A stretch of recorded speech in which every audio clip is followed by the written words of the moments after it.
ya lo sabés. Los socios 3.0 de En Perspectiva son fundamentales. Con su abono mensual o anual, ellos hacen posibles nuestros servicios digitales. Y son mucho más importantes en estos días de emergencia, cuando la audiencia busca periodismo de calidad, pero al mismo tiempo baja fuertemente la publicidad tradicional. Por eso te invitamos a sumarte. Tu aporte es clave. Hay varios importes posibles y distintas formas de pago. Más información en www.enperspectiva.net/socios.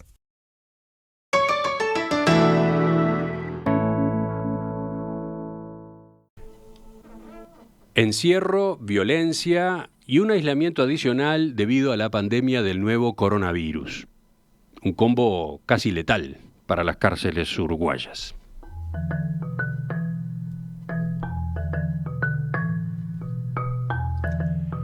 Este panorama aparece en el informe anual que el comisionado parlamentario para el sistema carcelario Juan Miguel Petit acaba de entregar a la Asamblea General. El trabajo se refiere, como es habitual, al año anterior, en este caso el 2019. De todos modos, incluye también sugerencias para que el sistema penal afronte la emergencia sanitaria que está instalada en nuestro país desde el 13 de marzo. Sobre todos estos temas es que vamos a conversar a partir de este momento con el doctor Juan Miguel Petit. Juan Miguel, buen día. Gracias por acompañarnos. Hola, buen día, Emiliano. Un abrazo a ti, a todo el equipo y a toda tu teleaudiencia. Teleaudiencia, radioaudiencia. Lo estamos viendo. ¿Dónde está ubicado en este momento? Bueno, en este momento estoy en mi casa, que nosotros cuando comenzó la emergencia, por unos días el Parlamento se cerró, instalamos la oficina en las casas de todos, nos pusimos en red, cada uno con un celular, y bueno, y empezamos a organizar cómo podíamos hacer el trabajo que veníamos haciendo en el nuevo contexto. O sea, si antes algunas cosas eran cuesta arriba, ahora nieva y hay viento en contra, porque es mucho más difícil todo, las gestiones, las observaciones, las visitas. Y bueno, organizamos una nueva manera de trabajar, por reuniones obviamente como todo el mundo, a través de la computadora, por Zoom, etcétera, y un mecanismo por el cual estamos yendo puntualmente a las cárceles y organizamos grupos de internos, a los cuales básicamente le damos una formación en derechos humanos básica y un listado de temas para observar y para poder registrar qué es lo que ocurre. Hacemos alguna recorrida puntual cuando hay una denuncia y a partir de toda esa información que recibimos la trasladamos a autoridades o en su caso a otros organismos externos cuando corresponde. Pues la manera de seguir haciendo el seguimiento y sobre todo de observar y verificar que se estén estableciendo las condiciones para luchar contra la pandemia y de esa manera poder informar al Parlamento. Han habilitado números de WhatsApp especiales, ¿no? Sí, se han dado varios números, varios números telefónicos, ahora los podemos pasar, y la verdad que la demanda es enorme, porque ha habido hay mucha gente que por suerte no está yendo a visitar a sus familiares. Las autoridades mantienen las visitas acotadas, pero se ha exhortado a las familias a que no vayan, y las familias también, por la situación que viven, también están restringiendo las visitas, o porque son personas mayores, o porque les cuesta trasladarse, o porque están con problemas económicos. Por un ejemplo nomás, anteayer en la cárcel de Canelones, en un módulo 120 internos, de esos 120 internos había 110 que no recibían visitas, y la gran mayoría de ellos tampoco recibían ningún tipo de paquete de apoyo. Con lo cual eso nos ha llevado a otro tipo de tareas que no son las tradicionales nuestras, que es la de tratar de generar cooperación. Le llamamos cooperación o donaciones. Me gusta más la palabra cooperación. Increíblemente está pasando una cantidad de organizaciones privadas, empresas, sindicatos también, nos han llamado, se han comunicado con nosotros para ver qué mano pueden dar. Y así hemos podido canalizar unas cuantas donaciones justamente a esas poblaciones focalizadas, que hablamos con las autoridades de las unidades y con el Instituto Nacional de Rehabilitación, que con gran apertura discutimos cuáles son los lugares donde se requiere más. Por ejemplo, cuando hay áreas que están más carenciadas porque no tienen visitas, o son personas que tienen sus familiares fuera, o son lugares estructurales de aquellos más vulnerables y más complejos. Y bueno, allí generamos ese tipo de acciones. Una serie de cosas positivas que están pasando en toda la sociedad en medio del problema tan grave que tenemos, ¿no? Sí, vamos a hablar dentro de unos minutos del informe en general, del informe que releva lo ocurrido básicamente el año pasado, 2019. Pero ya que empezamos por acá, ya que la conversación se derivó casi naturalmente a la situación vigente, también, claro, hay algunas preguntas sobre lo que está ocurriendo. Hasta el momento, en el sistema carcelario, no se registró ningún brote del nuevo coronavirus, ¿no? No hay ningún brote. Ha Ahora, habido casos si sospechosos. ocurriera, tendría consecuencias muy complicadas. Algunas medidas ya se tomaron desde el Instituto Nacional de Rehabilitación, quedaron aludidas recién, las restricciones o la suspensión en el régimen de visitas. ¿Cómo está funcionando lo que se armó? Bueno, yo creo que uno de los problemas que había obviamente ha sido que el nuevo Instituto Nacional de Rehabilitación empezó a funcionar el 2 de marzo, y empezó a instalarse y a los pocos días estalló esto. Afortunadamente con la gente del área de salud, sanidad policial, pero sobre todo con ACE, el área de ACE que se llama Servicio de Atención Integral a las Personas Privadas de Libertad del área penitenciaria, nosotros veníamos hablando hace tiempo del tema coronavirus. Como dice un amigo mío, creo que ha sido colaborador tuyo, Luis Fernando Iglesias, los hipocondríacos tenemos que ser gente muy bien informada. Y desde febrero yo venía conversando con la gente de ACE del tema del coronavirus que se venía. El área de ACE, PPL de ACE ha trabajado muy bien con estos temas. Tiene un plan de contingencia que ya lo tenía pronto a fines de febrero, inicios de marzo. Incluye áreas de aislamiento en todas las unidades, protocolos de intervención. Adquirieron los equipos de protección personal desde el principio, capacitaron a su personal y bueno, también empezaron a informarle a los internos enseguida en que empezaron las medidas el 13 de marzo de lo que estaba pasando. Yo creo que el plan de contingencia en salud está bien desarrollado, está bien pensado y está funcionando. Cuando hay un caso sospechoso, se aísla, se testea, se aísla inclusive a veces quienes están en contacto con él, pero sí, efectivamente, como tú decís, y lo que mostró el Villar de Bo. Y esto nos lleva a una paradoja bastante sorprendente. Yo creo que es como que hay una renovada mirada sobre la importancia estratégica que tiene la cárcel. ¿Cómo es eso? Algo como, no entendí. Sí, que hay... Yo noto que hay como una renovada valoración de la importancia estratégica que tiene lo que ocurre en la cárcel, y pasa en paralelo con lo que genera esta pandemia. O sea, nosotros nos ponemos tapaboca por dos motivos: para no contagiar y para no contagiarnos. Entonces lo hacemos por nosotros y lo hacemos por los demás. Y hay un muro que nos separa, el muro del tapabocas, ¿no? Y en la cárcel yo creo que está pasando algo que a veces creo que inclusive hemos hablado contigo algunas veces. A la gente muchas veces, a todos, les puede costar decir, bueno, vamos a invertir en estas personas que cometieron delitos. Sin embargo, ahora vemos que invertir en esas áreas es también en beneficio propio. Y siempre lo decimos, bueno, no solamente hay que invertir allí porque son personas, son seres humanos, tienen derechos humanos, sino también para evitar que desde allí puedan surgir nuevas formas de violencia. Y ahora con el virus eso lo patentiza, lo vuelve mucho más radical. Muestra con mucha evidencia la frase del alcalde de Nueva York: no dejes que se prenda fuego la casa de tu vecino.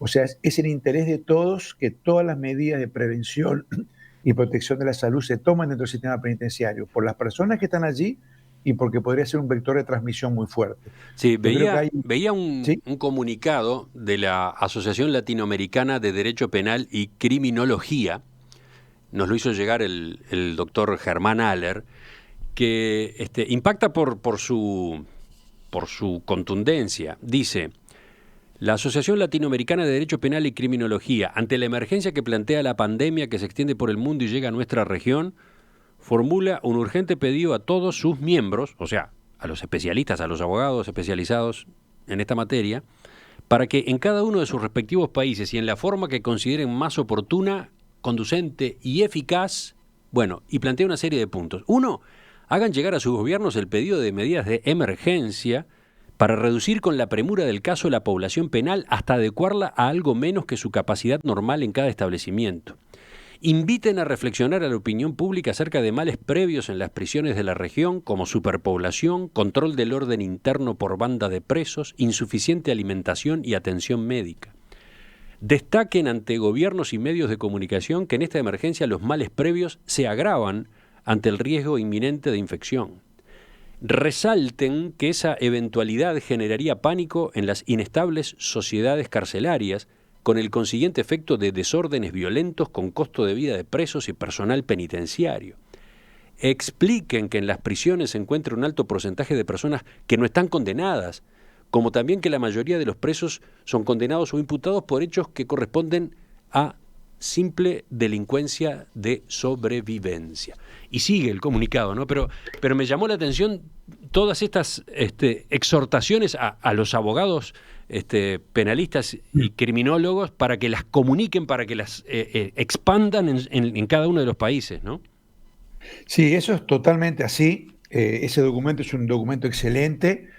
No me extraña, además, habiendo estado Germán Aller, que es un penalista y criminólogo brillante y una persona de referencia con la cual yo siempre, cuando hablo, aprendo muchísimo, como tener una clase, un posgrado gratuito, tomar un café con él. En la época se podía tomar café. Pero nosotros, bueno, en esa misma línea nosotros hicimos dos documentos. Un primer documento que fueron 20 recomendaciones.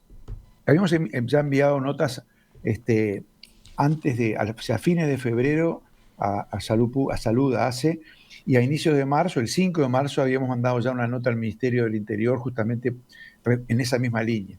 Y luego que empezó, luego del 13, elaboramos una lista de 20 recomendaciones sobre cómo poder mejorar la convivencia para enfrentar la crisis desde adentro. Y elaboramos hace una semana, emitimos un informe especial al Parlamento, donde básicamente repasamos todo este riesgo que implica el contagio en la cárcel, que puede llegar a pasar, ojalá que no, pero puede llegar a pasar, y si pasa habrá que activar los mecanismos de contingencia y emergencia previstas, pero es deseable que no ocurra, o que ocurra en lo posible en pocos casos.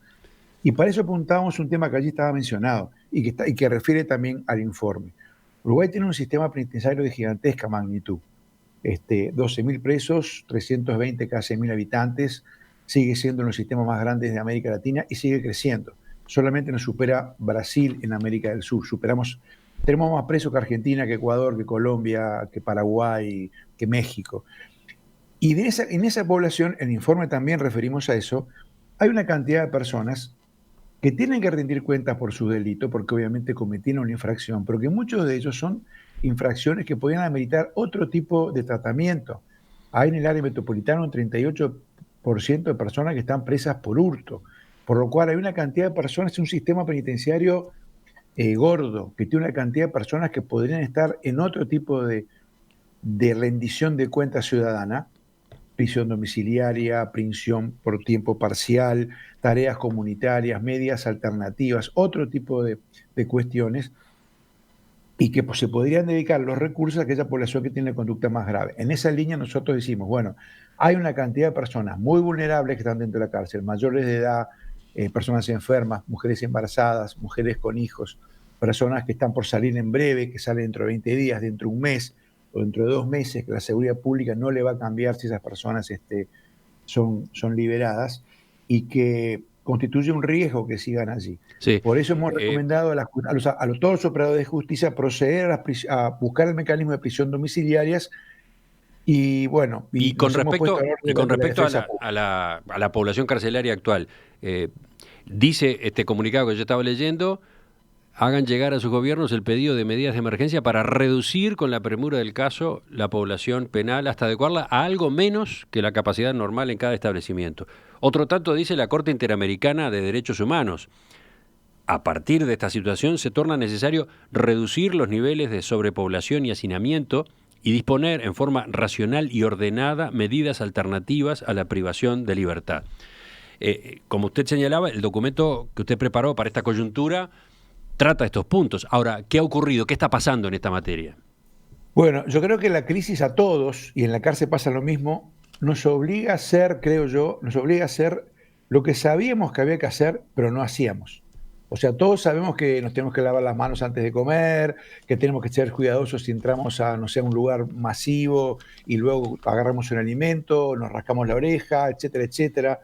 Pero no lo hacíamos porque vivíamos en un contexto en el cual no era necesario. Nos agarramos pequeñas cosas, gripes, pequeños virus, pequeñas bacterias, en fin, o a veces cosas más graves, pero normalmente no era común agarrarse algo grave.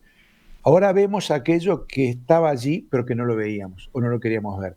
Entonces, esta llamada a la acción que hicimos nosotros, esta recomendación a todos los operadores del sistema de justicia y en particular a la defensa pública, que es un área del Poder Judicial muy importante, va en esa misma línea. Y ahí hay, bueno, te puedo comentar una noticia, ya hay 100 pedidos de libertades de abogados defensores en todo el país, justamente de personas vulnerables que están en este perfil, de personas que tienen edad avanzada, tienen enfermedades prevalentes o son mujeres embarazadas, por ejemplo, tienen penas cortas y además tienen a dónde ir, que eso es muy importante, porque lamentablemente hay un alto porcentaje de personas privadas de libertad y cuando salen no tienen a dónde ir y son las personas que vemos a veces en la calle deteriorándose. O sea que esto está caminando, estamos trabajando intensamente con la defensa pública, con los defensores públicos, también con defensores privados, están haciendo un gran trabajo. Es esperable que esto se siga moviendo para esta parte de población muy particular. Los jueces de ejecución también pueden ellos mismos iniciar estas acciones que van en el sentido no solamente de lo humanitario, sino que además plantean la aplicación de normas legales, porque la prisión domiciliaria sigue siendo una prisión. Lo que pasa es que la prisión domiciliaria después trae aparejado el desafío de controlarla, ¿no? Bueno, ahí hay otro tema que está vinculado a una de las recomendaciones del informe, que eran las medidas alternativas. Allí hay un fenómeno silencioso que está pasando. La cantidad de personas en medidas alternativas se multiplicó muchísimo en los últimos 2 años. Pasó de unos cientos, pasó a 5.000. Y según datos extraoficiales, pero de las fuentes absolutamente directas y oficiales, en este momento hay unas 9.000 personas con medidas alternativas, sin un equipo suficiente para poder controlarlas, asistirlas, verificarlas adecuadamente. Entonces ahí tenemos un gran riesgo. Tenemos unas medidas que son muy importantes, que son medidas de avance, son las medidas que justamente permiten, es como el sistema de salud. Si todos vamos al CTI, los CTI van a colapsar. Si todo el mundo va a la cárcel, las cárceles colapsan. Las cárceles tienen que ser para aquellas personas que cometieron delitos importantes, que requieren tratamiento, que no pueden circular por un tiempo, que tienen que estar inhabilitadas por un tiempo, que requieren rehabilitación.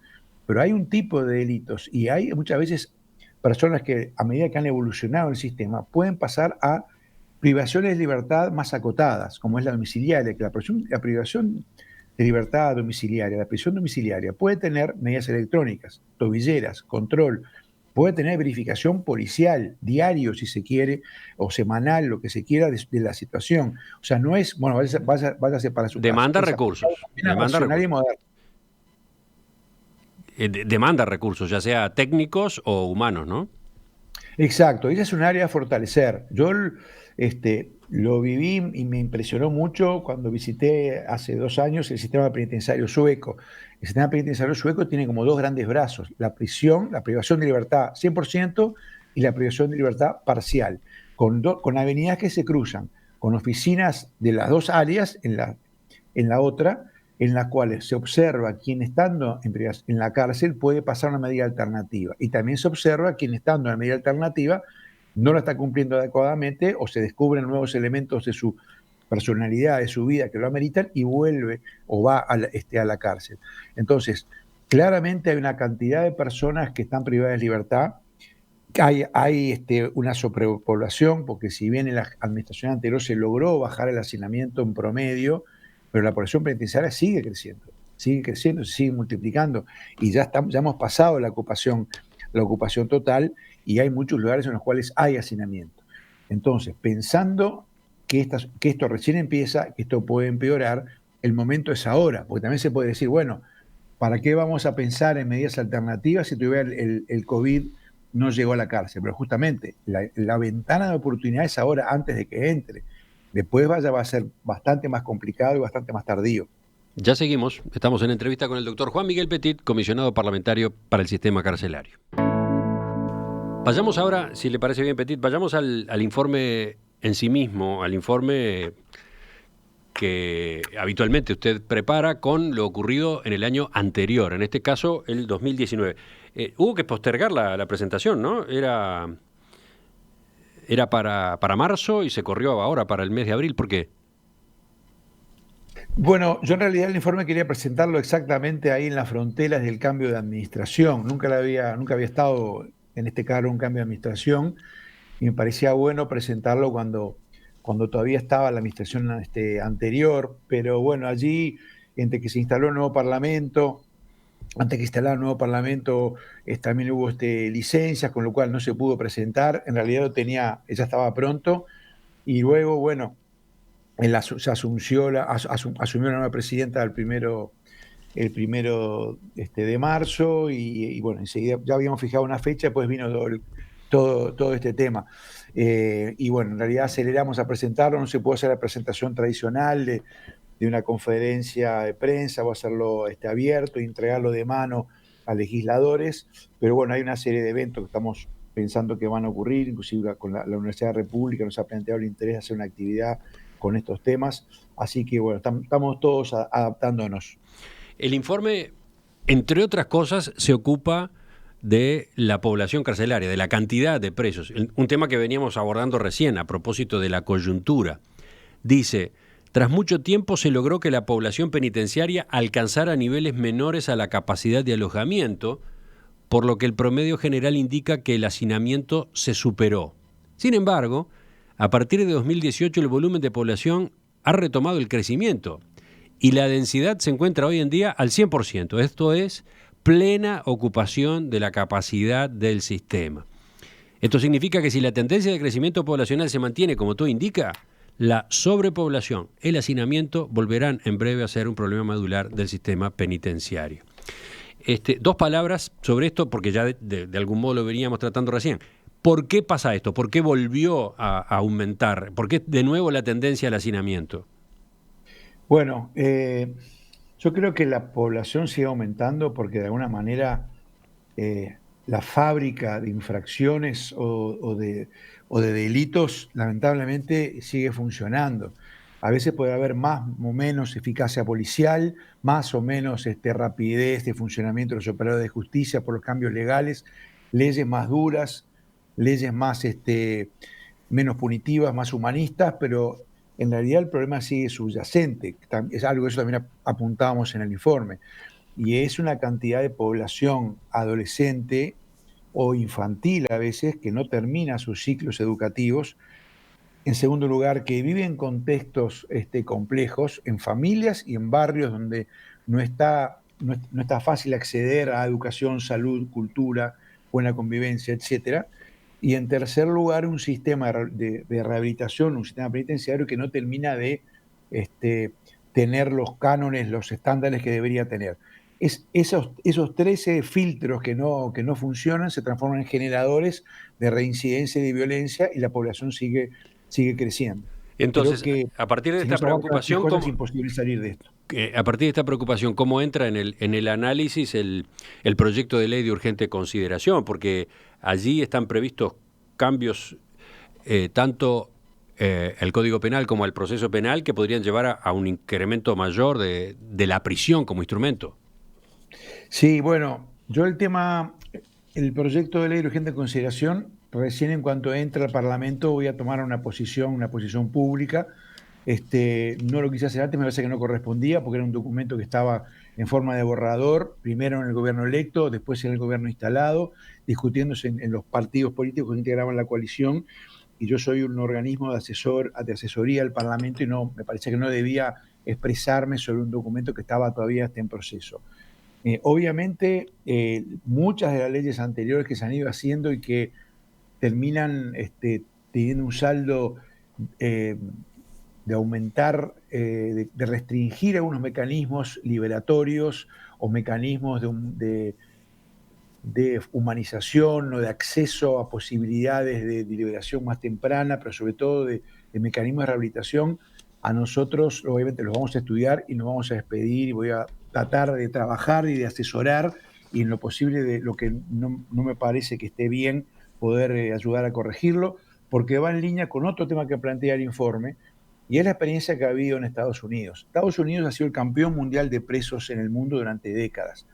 Durante muchos años, el Partido Demócrata y el Partido Republicano formaron una comisión en el Parlamento, hicieron grupos de trabajo a partir de experiencias iniciadas en Texas, que debe ser el estado más punitivo de la galaxia, y porque ellos vieron que el sistema penitenciario americano, duro, con cárceles grandes, con penas duras, con pocos beneficios liberatorios, sin programas de rehabilitación, supuestamente era, bueno, mano dura contra el delito, más presos es más seguridad, más presos implica menos gente cometiendo delitos. Bueno, como son los americanos, en base a estadísticas de años, dijeron, esto no funciona.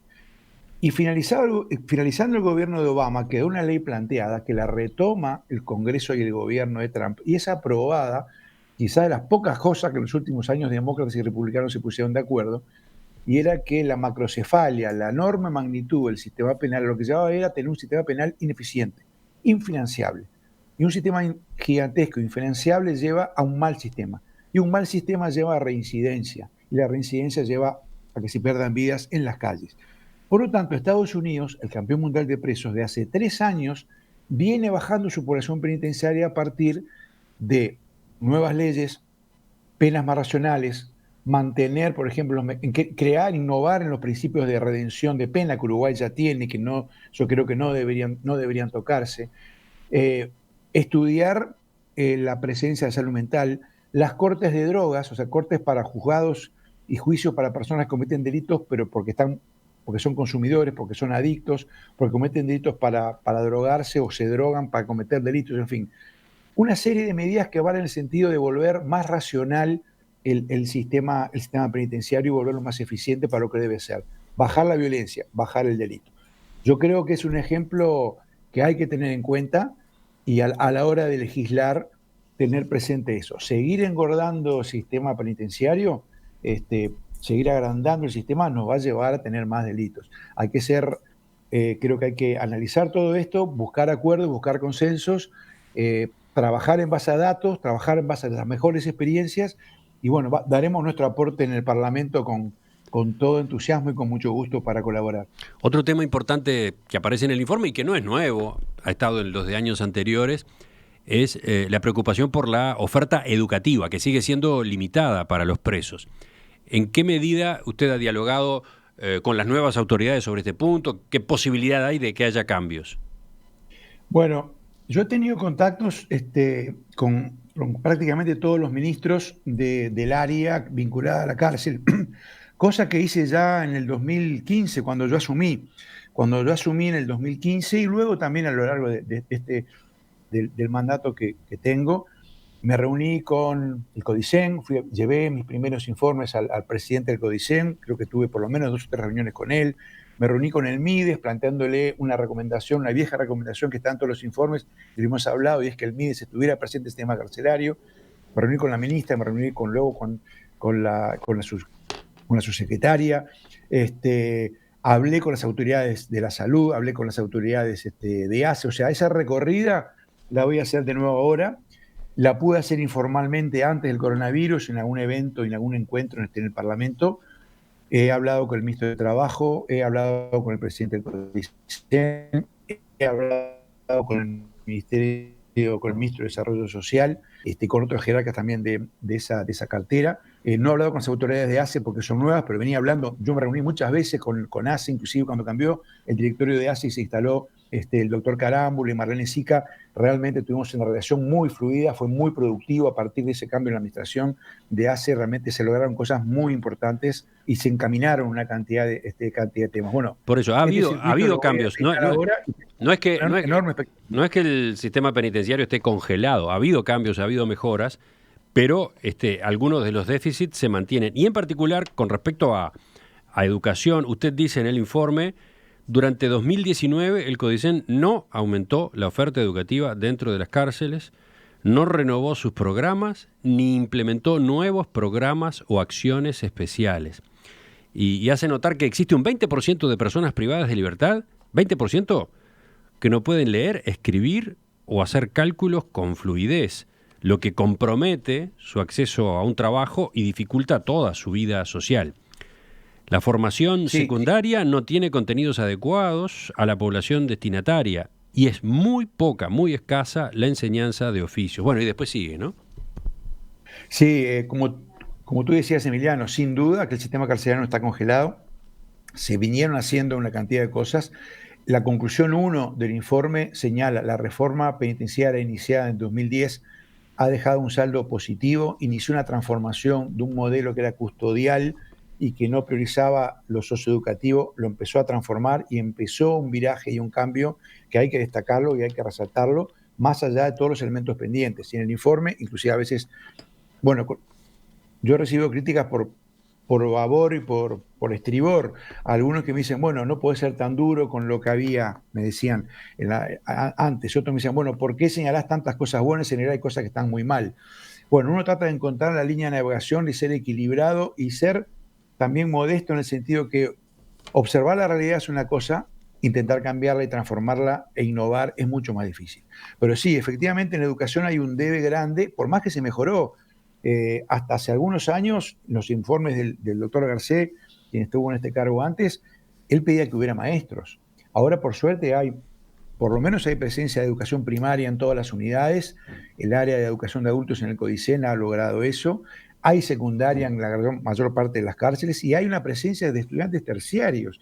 Que fíjese si era algo impensado, que cuando se reglamenta la ley de redención de pena y estudio, ni siquiera se plantea cómo se va a redimir la pena de aquellos que hagan en la universidad, porque no se concebía culturalmente que un preso estuviera en la universidad. Bueno, ahora hay unos 50 privados de libertad que están cursando estudios universitarios. El desajuste, de todas maneras, sigue siendo muy grande. Como bien decías, y estos son datos a partir de un relevamiento, que también fue una buena práctica que hizo el INR, hizo un relevamiento iniciado en las denuncias nuestras, que en nuestros relevamientos mucho más acotados, que encontramos una enorme cantidad de personas que no sabían leer o no podían hacer cálculos o que hacía años que no leían nada, hicieron un relevamiento muy, muy importante del último nivel de estudio alcanzado. Y sí, por un lado hay una enorme cantidad de analfabetos y analfabetos funcionales, de personas que no pueden acceder a un trabajo porque hace años que no hacen un cálculo, que no pueden manejar una computadora o una máquina de calcular, no pueden atender una caja de un negocio, que van a estar limitados solamente a hacer trabajo de fuerza física, con esa mala formación. Y por otro lado, la educación que se da es la educación para quienes pueden llegar a acreditar primaria. Faltan más maestros, falta estimular más y faltan muchas más elementos como pueden ser aulas, materiales, lugares donde estudiar, lugares donde hacer la tarea, etcétera. Pero además la formación que se da es la formación secundaria de adultos. Entonces, por una persona que tiene 28 años, 25 años o 35 años, que llegó a la cárcel porque ha tenido un derrotero muy azaroso en su vida, con toda una serie de males y de desgracias que ha padecido muchas veces y que ha hecho padecer también, es una carga de una problemática súper compleja, no puede tener el mismo programa que alguien que está cursando liceo de noche después de trabajar. Y no tiene el mismo sentido aprender, no sé, los afluentes del río Éufrates o de la cuenca del Danubio, cuando uno tiene un año que va a estar privado de libertad, que cuando está yendo a hacer un curso de adultos en un liceo formal. Entonces, se requiere una formación mucho más rápida, mucho más concreta, mucho más vinculada al trabajo.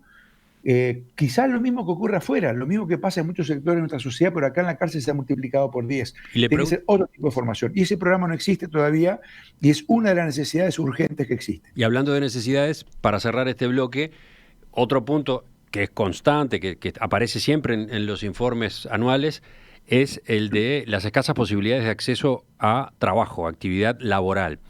Dice el informe, la cantidad de internos que tiene alguna actividad laboral es 36% de la población privada de libertad. Pero después enseguida agrega, ese registro es muy débil, ya que incluye situaciones muy variadas, algunas de muy pobre significación, como por ejemplo las tareas de fajina en patio y corredores, y otras de mucha relevancia, mantenimiento, construcción, cocina, limpieza.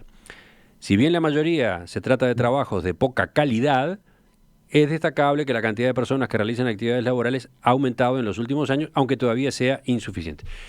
¿Cómo se puede avanzar en esta materia también crítica, la del trabajo en la cárcel? Sí, bueno, aquí va también en el informe se señala como un reconocimiento también de que la cantidad de trabajo aumentó desde que la reforma penitenciaria en el 2010 empezó a implementarse, pero que todavía es insuficiente y que incluye problemas diversos. Entre otros, por ejemplo, que el trabajo no sea remunerado, que no esté reglamentado en algunos de sus aspectos, que la redención de pena a veces tenga hasta problemas administrativos para poder llegar en tiempo y forma a los juzgados, a que el tipo de trabajo sea muchas veces un trabajo que nadie puede usar luego para obtener un empleo. Salir y decir, bueno, yo hace 3 años que limpio el patio de la cárcel donde estoy, no le va a servir para un empleo, ahí tiene que ser.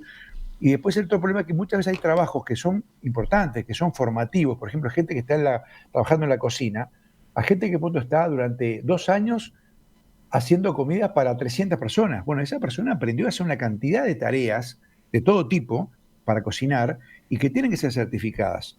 Y además hay gente que hace tareas ímprobas, porque las cárceles se sostienen en base a algunos funcionarios muy meritorios, que hay que reconocerlos y aplaudirlos, y ojalá todo ese tema también hay mucho para hacer, pero las cárceles se mantienen básicamente porque los privados de libertad limpian las cisternas, limpian los caños, mantienen la eléctrica, construyen, pintan, etcétera, etcétera. Y muchas veces hacen tareas, hemos encontrado varios casos, los denunciamos en noviembre y planteamos que se corrigieran, personas que trabajan, por ejemplo, en toda la tarea de la sanitaria, sin reconocimiento, sin estímulo, sin pago y muchas veces sin las condiciones de higiene. O sea, hay todo un mundo enorme de trabajo, lo hemos hablado con el ministro de Trabajo informalmente, empezamos a hacerlo ahora, a llevarle al ministro Mieres este informe, y es uno de los temas de grupos de trabajo que pensamos nosotros que se deberían formar en el Parlamento. Trabajo, salud, salud mental, tratamiento de adicciones y justicia terapéutica son de los puntos que hay que traccionar y sin duda, ojalá que el mundo del trabajo se pueda multiplicar. Una de las alternativas, ¿cómo lograrlo? Bueno, se requieren nuevos socios, tiene que haber emprendimientos instalados, tiene que ser mucho más fácil para personas porque los presos elaboran proyectos. Las personas cometieron delitos, pero la gran mayoría sabe hacer algo, y es a partir de saber algo. Yo lo aprendí viendo a Luis Parodi, el director de la cárcel de Punta Rieles Vieja, que aparte de ser un gran amigo, yo creo que es uno de los educadores más brillantes que tiene el país. Y él con cada persona que entra a la cárcel tiene una entrevista, y le dice, bueno, ¿qué es lo que te gusta y qué sabes hacer? Bueno, y a partir de esa ventana construye. Bueno, yo creo que con la instalación de emprendimientos productivos, ya sea de empresas o de cooperativas o favorecer el asociacionismo, yo creo que hay que transformar esas personas que están privadas de libertad también en emprendedores, en personas que pueden presentarse a un empleo, que pueden presentarse afuera no a pedir asistencia o a dar lástima, sino a proveer y aportar como ciudadanos a la sociedad. Enseguida, en la última parte de la entrevista vamos a hablar de eso, de la salida, de qué es lo que pasa hoy con la salida de los presos cuando culminan su pena. El informe anual 2019 del Comisionado Parlamentario para el Sistema Carcelario. Estamos con el doctor Juan Miguel Petit en la entrevista central de hoy. Una aclaración para los oyentes, doctor Petit, el informe es un trabajo extenso y profundo, ¿no? Son 136 páginas que abarcan una cantidad de asuntos muy difíciles de recorrer todos en una entrevista como esta. Para que el oyente tenga una idea, por ejemplo, hay diagnóstico del sistema, densidad, violencia, género y cárcel, madres con hijos, los hijos de las personas privadas de libertad. Después, en un capítulo sobre derechos humanos e integración social, se recorre educación, salud, salud mental, suicidio, tuberculosis, discapacidad y situaciones especiales de salud, trabajo, lo que veníamos charlando recién, deporte, cultura y bueno, después los principales problemas detectados, las buenas prácticas y las buenas noticias. Hay un capítulo sobre el personal penitenciario. En fin, vale la pena que el oyente interesado recorra este documento. Es una tarea formidable la que ustedes realizan con el equipo, ¿no? Acá hay información muy valiosa, hay un relevamiento detallado, que no sé si el oyente sabe que se hace, que esta tarea se se practica, se desarrolla todo el tiempo y una vez por año lleva a este resumen, ¿no? Sí, nosotros nos hemos cuestionado si a veces si el informe no es demasiado largo, tratamos de hacerlo más corto, no lo hemos logrado. Inclusive hay un anexo que no está allí todavía pegado al informe, que es el que llamamos unidad por unidad, que es muy útil, es muy seguido por los operadores del sistema, porque allí hacemos una referencia a cada cárcel, a cada una de las 26 cárceles, y le damos una calificación, le ponemos en color rojo, verde o amarillo, y describimos lo que está pasando, qué es lo bueno, qué problemas pendientes tienes, qué dificultades, qué logros ha tenido, cuáles son las dificultades mayores. Y por supuesto que el informe termina con recomendaciones, ¿no? Sí, que de sí. algún modo es lo que hemos estado conversando, por lo menos en algunos de los temas que recorrimos recién en esta entrevista. Hablando de eso y de recomendaciones, quiero terminar consultándole por el post-sistema penitenciario, o lo que viene después, o la preparación para la salida, ¿no? Hay 3 puntos que se destacan vinculados en esta materia: red de acuerdos, conexión y seguimiento, tablets de orientación y apoyo. Veamos cómo conciben ustedes lo que falta todavía para preparar al expreso a los efectos de su integración en la sociedad. Sí, bueno, la salida es fundamental. Yo tengo un equipo de asesores, somos 10 asesores que son una especie de brigada, grupo comando, que se tiran en paracaídas, caen en la selva, etcétera, se trepan los techos, en fin. Pero también tengo una gran asesora que es mi mujer, Claudia, que me dice cosas que aprendo mucho, también discuto mucho. Y hablando de esta cuarentena, vinculado a eso, justamente al día después, me decía, todos estamos aprendiendo un poco lo que es la cárcel. Si nos cuesta a todos estar encerrados en nuestras casas, con nuestras familias, no pudiendo salir, etcétera, etcétera, lo que debe ser el dolor de la privación de libertad cuando alguien está con otras 3, 4 personas que no conoce, con los problemas que ya sabemos, encerrado. Entonces, creo que eso también nos está dando lecciones a todos para recordar ese otro mundo. Y el día después de ese otro mundo. Hay Pero que trabajarlo desde para el el día primer después momento. hay que prepararse, o hay que preparar a la gente, ¿no? Exactamente, hay que prepararse tratando justamente de lo que se llama el principio de normalidad, tratar en lo posible que ese mundo de privación de libertad sea lo más parecido a la vida normal, a la vida de la sociedad abierta, que ya de por sí, por más que se humanice, siempre es doloroso. De nuevo, como lo vemos nosotros en nuestras casas cuando no podemos salir a la calle. Estamos en nuestra casa con nuestros libros, con nuestra música, con nuestra gente, con nuestra cocina, y nos desespera, nos molesta, nos ponemos irritables, nos cuesta la convivencia, nos deprimimos, a veces nos exaltamos, a veces estamos bien. Todo eso en una cárcel. Bueno, tratar de normalizarlo, que la vida tenga todos los elementos de la vida cotidiana, trabajo, cultura, biblioteca, hasta el escenario de las plazas, la señalización de una calle, de los espacios comunes. Todo debería apuntar a eso. La preparación para el empleo y después la continuidad. Por supuesto que cada persona es un mundo y es situación, justamente, es uno de los desafíos de poder tener respuestas a medida. Todas las instituciones homogeneizan, o sea, cuando uno entra a una institución, a uno le dan el tratamiento que le dan a todos. Estás en un hospital, bueno, tenés tal enfermedad, le hacen todo lo mismo. Estás en un supermercado, todos pagamos lo mismo por los mismos productos. Pero las instituciones educativas tienen siempre el gigantesco desafío de tratar de darle a cada uno aquello que lo hace particular, porque es aquello que lo hace persona. Y solamente teniendo la clave de esa persona se puede entrar a lo más profundo de esa persona. Entonces, la posibilidad de conectar a esa persona con el afuera para que pueda seguir, por ejemplo, desde sus problemas hasta sus puntos fuertes. Uno de los dramas que vemos habitualmente es las personas que de pronto en la cárcel por primera vez ven un médico, o por primera vez tienen una conversación con un psicólogo, o por primera vez se detectan sus enfermedades o sus problemas de salud mental.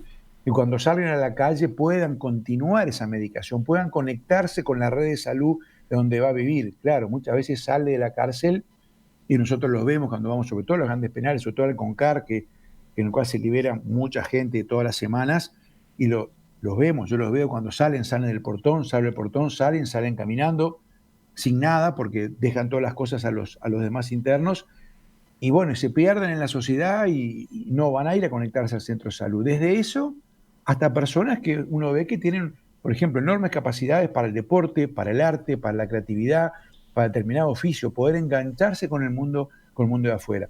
Eso requiere trabajar desde adentro. Yo creo que tiene que haber, perdón de nuevo la reiteración, pero lo vi en vivo, en directo en el sistema sueco. Ellos tienen un sistema por el cual quienes participan de cursos de pregreso también redimen pena, también se da un puntaje, porque es claramente predictivo de que esa persona no va a volver a la violencia si está participando de un programa de pregreso donde va a decir, bueno, voy a vivir en tal lugar, tengo tal proyecto de vida, tengo tal proyecto de familia, o voy a vivir de esta manera, o tengo tal idea de un emprendimiento productivo. Entonces, esa parte es fundamental, el preegreso. Y después en el egreso, por supuesto, hay distintas situaciones, pero está muy claro que hay gente que no tiene vinculación, no tiene redes de contención, no tiene redes de apoyo, no tiene barra de amigos, o los amigos que tiene, los contactos que tiene, no son prosociales, son parte del problema y no de la solución. Entonces esas redes a veces hay que construirlas, hay que favorecerlas, hay que tener centros de referencia, como existe ahora, por ejemplo, en la Dirección Nacional del Liberado, que es un lugar donde muchas veces nosotros vienen liberados a vernos y decimos, bueno, mira, en tu oficina puedes venir cuando quieras, conversamos, pero acá no tenemos respuestas para darte. Pero hay lugares donde puedes ir y te van a poder ofrecer un curso, referirte a un psicólogo, referirte a un área de salud mental, referirte a un área de capacitación, referirte a una bolsa de trabajo, referirte a cómo criar a tu familia, etcétera. Bueno, esos nodos, digamos, son muy importantes que estén desplegados en el territorio. No tienen que por qué ser de una sola institución, pueden ser también de muchas instituciones, pueden ser de las intendencias, pueden ser del Ministerio de Desarrollo Social, pueden ser organizaciones no gubernamentales. Es hacer algo que no es muy distinto que lo que hay que hacer en la sociedad en general.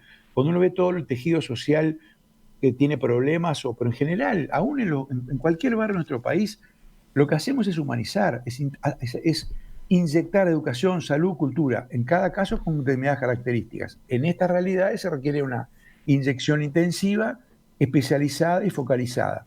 Creo que ese es un poco el puente que hay que construir. Doctor Juan Miguel Petit, comisionado parlamentario para el sistema carcelario. Ponemos puntos suspensivos acá.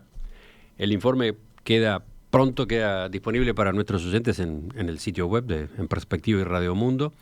Y claro, dentro de poco supongo que podremos conversar de nuevo para ver en qué se traduce este informe, ¿no? Qué tipo de tratamiento tiene en el propio Parlamento al que usted responde y qué líneas se abren de coordinación con la nueva administración en general, ¿no? Sí, obviamente es una tarea que vamos a hacer, como lo hicimos antes, como le decía, la vamos a hacer, ya de hecho la estamos haciendo y con mucho gusto reportaremos de eso y también, por supuesto, con el Poder Judicial y en particular con nuestra casa matriz, con el Parlamento, con quien ya hemos hablado con la presidenta dos o tres veces, con Beatriz Argimón, que nos ha señalado clarísimamente la importancia que ella entiende tiene el rol de monitoreo de derechos humanos desde el Parlamento. Una cosa es el Poder Ejecutivo, otra cosa es el Poder Judicial y otra cosa es el Parlamento. Desde el Parlamento, estos espacios de observación, de recomendación, de denuncia, tienen una lógica propia, es muy importante poder fortalecerlo. Toda nuestra expectativa para poder dar estos pasos. Volvemos a encontrarnos entonces pronto. Hasta luego. Muchas gracias, Emiliano, muchas gracias a todos.